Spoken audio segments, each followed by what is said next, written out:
Stock market सिर्फ पैसे बनाने का जरिया नहीं है साहब। ये एक ऐसी दुनिया है जहां हर डिसीजन आपका सब्र, सोच और हिम्मत का इम्तहान लेती है। आइए दोस्तों, शुरू करता हूं अपने टेरावाइज स्टॉक मार्केट में। आप लोग का हार्दिक अभिनंदन है। सब्सक्राइब करके बेल आइकन और ऑल ठोक दीजिए। और ये अपना प्यारा टेलीग्राम है तो जरूर सब्सक्राइब करिए। और अपना ये फ्री टेलीग्राम चैनल है, जरूर ज्वाइन करिए। साथ में स्विंग का है, शॉर्ट स्विंग का है। झूठ बोलने से पाप लगता है और सच बोलने से आग लगता है। बात तो सही है भाई साहब, बात तो सही है। चलो जी, क्या किया जाए, हम भी तो मजबूर हैं, है ना। चलिए, ऐसा है, अभी आग तो भाई साहब जयशंकर साहब ने लगाया। ये ट्रम्प साहब क्या किए हैं, ये सब ये गेम है, प्रोपगंडा जो बोलते हैं ना, प्रोपगंडा वार। कि भारत को पहले ही बोल दो कि 0% टैरिफ लगा रहा, भारत 0% टैरिफ लगा रहा। अरे बावला है भारत, ना ना बावला है। हम अपन पूरा मार्केट आपको 0% में दे दें। गजब बात करते हैं, 30 करोड़ का आबादी नहीं है, मानते हैं पैसा में कंजम्पशन कहाँ से लाइएगा जी। हैं, भारत में जितना कंजम्पशन है उतना कहाँ से लाइएगा। तो जयशंकर साहब ने बिल्कुल सही बोला, ये झूठ बोल रहा है, ये झूठ बोल रहा है, इसको पाप लगेगा। और जयशंकर साहब ने जो बोला उसे आग लगेगा। तो बात तो बराबर है भाई साहब। तो चलिए शुरू करते हैं, बाकी इन लोगों का चलने दीजिए, ठीक है। अब इसका ज़्यादा मतलब इज्जत नहीं करने का है, इज्जत मतलब मेरा कहने का है, अब इनको इग्नोर करना मार्केट धीरे धीरे सीख लिया है। हम लोग सोचे थे कि ट्रम्प कुछ ऐसा करेगा, ऐसा ये पलटू है, आतंकवादी से हाथ मिला रहा है पैसा के लिए। तो मतलब इनका तो ऐसा हो गया कि पैसा फेंको तमाशा देखो वाला सिस्टम आ गया है। चलिए साहब, कुल मिला के ठीक है। अभी तो भारत ताइवान के साथ भी, मतलब ताइवान, पाकिस्तान हमेशा ताइवान को हमेशा उसकाए रखता था ना कि देखिए ताइवान एक लड़ाकू कौम है, ठीक है। जो भी है, उन्होंने अपना सत्ता पाने के लिए अपना जो भी है किया और अपना सत्ता पाया। अमेरिका को कितना 20 साल ना भागना पड़ा छोड़ के, ठीक है। तो अमेरिका को भी जलन तो होगा ही होगा, और पाकिस्तान में भी जलन तो पूरा ही है, क्योंकि तालिबान तो चढ़ जाएगा। पाकिस्तान हमेशा बोल रहा था कि इंडिया ने ड्रोन तालिबान पे हमला किया। तालिबान उसी समय बोला नहीं नहीं, कोई ड्रोन हमला नहीं किया। देखिए तालिबान के साथ संबंध कितना भी खराब हो, हमने खाना राशन पानी उसको नहीं बंद किया। गेहूँ भाई साहब आज भी जाता रहा भारत से, ठीक है। तो ये चीज़ है, तो उन्होंने भी ऐसा नहीं है। तालिबानी लोग, पठान लोग हैं, वो लोग ज़्यादा छल कपट नहीं करते हैं, समझे ना। ये बीच में लाहौरी जो आ गए ना, लाहौरी चूरन, ये ससुरा बहुत बड़ा गेमबाज है ये लोग, ठीक है। तालिबानी ठीक है वो, और मतलब एक्चुअली लाहौरी लड़े कभी नहीं है, ये खाली तालिबानी से लड़वाए हैं। पीओके के समय, जब उस समय राजा जयसिंह थे, उस समय भी वही था कि तालिबान से लड़वाए थे, लड़ाकू तालिबान ही है। तो अभी भारत से बात हुआ है तो ठीक है, भारत ने थैंक यू भी बोला है कि चलो कम से कम ऐसी पहलगांव की स्थिति में आपने हम लोग का सपोर्ट किया, इसके लिए बहुत बहुत धन्यवाद। तो बनता तो है। चलिए आगे बढ़ा जाए। हाँ, ये वीडियो 5 दिन में, जो पिछला 5 ट्रेडिंग डेज में क्या हुआ है और आगे का क्या व्यू बन रहा है। भाई पिछला 5 दिन बोलेंगे ना तो बस एक का नाम मत लीजिएगा। तो आप बोलिए क्या मतलब। तो एक बोले तो देखिए 5 दिन में, 1 मिनट यहाँ 5 दिन का लगा लेते हैं, ये हो गया 5 दिन में। 5 दिन में निफ्टी जो है, निफ्टी 50 आपको 4.22% का रिटर्न दिया है, 4.22% का, ठीक है। तो हम देखेंगे कि ये जो येलो कलर का देख रहे हैं ना, ये सॉरी, ये जो येलो कलर का आप लाइन देख रहे हैं ना, ये वाला, ये क्या पता है, आप भी बता दोगे। ये है डिफेंस। भाई साहब क्या भागा है, इंडेक्स भाग रहा भाई साहब, इंडेक्स आग लगा रखा है, आग।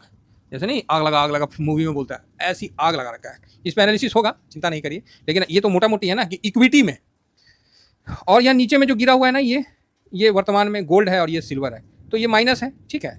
गोल्ड 3.69% माइनस है, और सिल्वर जो है ये देखिए 0.66 माइनस है। सबसे नीचे कौन है आपको गिरावट में, FMCG।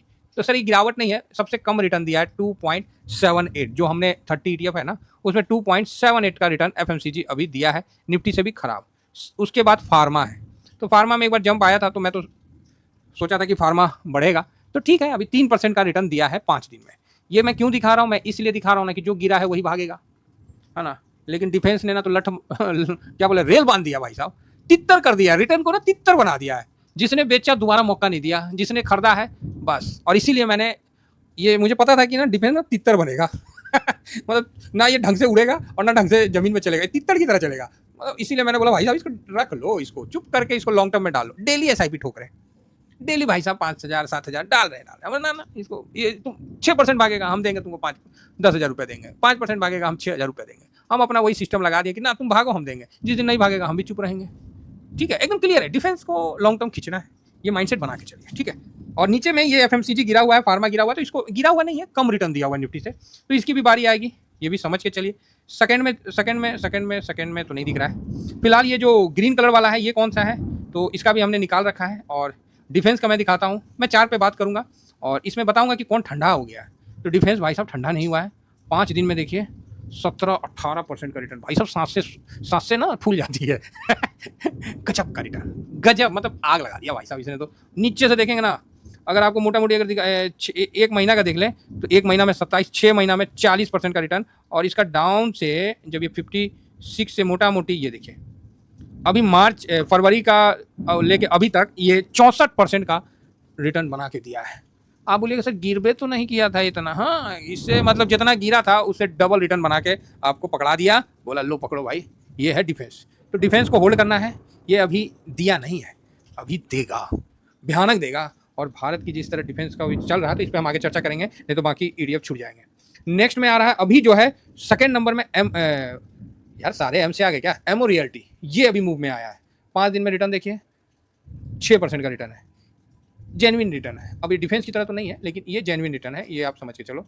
ये देखो साहब, इसको हम एक सेकेंड, हाँ ये कौन सा है, तो ये है आपको, ये देखिए आजा भाई, कहाँ चला गया आसमान में, एमओ रियल्टी है ना। तो एमओ रियल्टी अभी ठीक ठाक रिटर्न बना के दिया है। हालांकि एमओ रियल्टी का थोड़ा सा हम लोग देख लिया जाए कि ये बढ़ती हुई है कि साइडवेज में है। तो एमओ रियल्टी को आप देखिएगा तो आपको ये देखने को मिलेगा ऐसे ऐसे ऐसे ऐसे ऐसे ऐसे, और ये काट के सेकेंड नंबर में आया है। भाई एमओ रियल्टी पे भी ध्यान रखना पड़ेगा, ठीक है। थर्ड में ये जो यहाँ से एक लाइन हो गया ना, ये मेटल का है।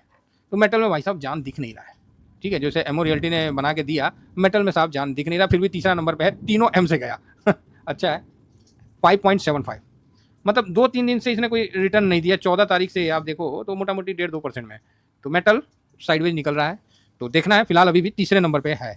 नेक्स्ट आ गया जो चौथा नंबर पे, तो मेटल में मेरे हिसाब से जो प्रॉफिट बुकिंग वगैरह हो रहा है तो मतलब ठीक है, कर लेने में भी कोई खराब नहीं है। लेकिन अभी उससे मतलब मेटल ने अच्छा रिटर्न दिया था, तो यहाँ भी प्रॉफिट बुकिंग कर सकते हैं। जिसका डिसिप्लिन में आया वो अपना हिसाब किताब कर सकते हैं एक बार के लिए। तो मेटल का ये व्यू है। डिफेंस में मतलब व्यू है कि होल्ड में जाने दीजिए, इसको जाने दीजिए। एमओ रियल्टी स्विंग के लिए बढ़िया निकल के आया है। थर्ड नंबर में डिफेंस मेटल है, तो मेटल में मतलब प्रॉफिट बुकिंग का व्यू है।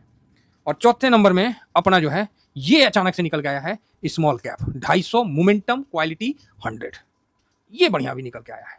और इसका चार्ट एकदम सीधा है देखिए, और मेटल का चार्ट देखिए साइडवेज है, इसका चार्ट देखिए एकदम खड़ा है। अब इसका चार्ट तो डिफेंस है, इसका तो बातें मत बोलिए, है ना। इसका तो बातें मत बोलिए। तो यहाँ क्या है कि अभी जो ये है 250, ये अभी कई को काटते हुए ऊपर आया है, ठीक है। अब यहाँ पर पीएसयू वगैरह नीचे चले गए, ठीक है, तो इसका ध्यान रखा जाए। तो ये मेटल था, ये ऑरेंज लाइन, ये वाला लाइन, ठीक है। तो हो सकता है कि आप लोगों को देखने में दिक्कत होगा, तो कोई नहीं, ठीक है ना। तो यहाँ जो अभी अच्छा निकल के आ रहा है, तो ये भी एक अच्छा निकल के आ रहा है, तो इस पर भी हम ध्यान देंगे। बाकी पीएसयू जो पहले चौथे में था, तो वो भाई साहब अब ये ढीला पड़ रहा है, तो यहाँ थोड़ा सा भी शांति वाला मूवमेंट है। 3.5% है, अभी कोई इसमें विशेष मूवमेंट नहीं है। तो जिसको प्रॉफिट यहाँ बन रहा है, एक बार एसआईपी एक बार अपना प्रॉफिट थोड़ा सा हल्का कर सकते हैं, जो अपना व्यू है। एचडीएफसी स्मॉल कैप ये होल्डिंग में रखना चाहिए, क्योंकि ये जो सेक्टर है ये काफ़ी मजबूती से बढ़ रहा है और अपने स्ट्रेटजी अपने क्या बोलते हैं उसको, ब्रॉडर मार्केट में मस्त आगे बढ़ रहा है। ब्रॉडर मार्केट का टॉप गेनर में ये है, तो इसको अभी होल्ड एंड मतलब इसको बाइंग साइड में रख के चलने का मूव है। क्लियर हो गया ना सर, एकदम साफ हो गया। अब नेक्स्ट आया सबसे गिरा हुआ कौन सा है, तो एफएमसीजी है। तो भाई साहब एफएमसीजी में जिसको लगाने का है तो लगा सकते हैं, बाकी बेचारा अभी गिरा पीटा है, तो ऐसा नहीं, इसका भी टाइम आएगा। फिलहाल मैं इस पर नहीं बाजी खेल के मैंने फार्मा पे बाजी खेला है। ओ ये तो बैंक आ गया, तो बैंक तो नॉर्मल है ऐसे, बैंक तो और बैंक भी तो और ख़राब दे रहा है 5 दिन में, है ना। तो यहाँ पर ही मैं फार्मा पे आया हूँ, फार्मा 20, ये फार्मा पे मैंने शॉर्ट स्विंग के लिए मारा तो हूँ। अब देखता हूँ, फिलहाल 5 दिन में ये ठीक भागा है, ऊपर की तरफ खिंचाया है, तो ये एक अच्छी बात निकल के सामने आ रही है, ठीक है। हाँ ये एक अच्छी बात निकल के सामने आ रही है। और मैं फार्मा पे देखिए 5 दिन बोला था ना, ये ज़्यादा दिन हो गया क्या हैं, 1 2 3 4 5, ओके। तो 5 दिन में थोड़ा सा घसकाना पड़ेगा, यस यहाँ तक लाना पड़ेगा, तब निकल के ये चीज़ सामने आता है। तो ठीक है, कुल मिला के बढ़िया है। 5 दिन में सभी अच्छे दिए। और देखिए डिफेंस कैसे भागा है, ठीक है, शानदार भागा है। तो यही अपना व्यू है। तो आप लोग समझ गए कि 5 दिन में कौन सा 4 ETF जो नीचे से ऊपर की तरफ भागा है। मैंने आज 5 को कवर किया है। एक पीएसयू को मैंने बोला कि अभी इस पर उतना जान नहीं है, मेटल भी तकरीबन शांत है, और जो तेज़ी में है वो मैंने आपसे डिस्कशन कर लिया। नीचे में एफएमसीजी से बेटर फार्मा अभी तेज़ी में आया था, तो उस पर भी नज़र बना के रखना है। वो थोड़ा सा पीछे चला गया ना, इसीलिए ज़्यादा दिख रहा है। ये देखिए फार्मा में, वही मैं बोला फार्मा में तेज़ी हुआ कैसे अभी, ये देखिए ये फार्मा है जो कि 3.54% दिया है 5 दिन में, अभी ठीक ऊपर की तरफ खिंचा हुआ है। तो मैंने फार्मा पे अभी अपना शॉर्ट स्विंग में लगा रखा है और शॉर्ट स्विंग में वो 2-2.5% अब दिख रहा है। तो आशा करता हूँ कि आप लोगों को ये व्यू पसंद आया होगा। बाकी गोल्ड सिल्वर में तो गिरावट है, तो अभी थोड़ा और नीचे आने दीजिए तो अच्छा है। तो ये समझ में आ गया होगा कि अभी 4 ETF कौन टॉप में निकले हैं पिछले 5 दिन में, किसमें साइडवेज हो लिया है। तो ये चीज़ है जो ऊपर से टॉप और नीचे से जो 2, ये किसका बताया हूँ, इक्विटी का बताया हूँ। इतना ही कहकर डिफेंस का एनालिसिस करता हूँ। Thank you very much. जय जवान।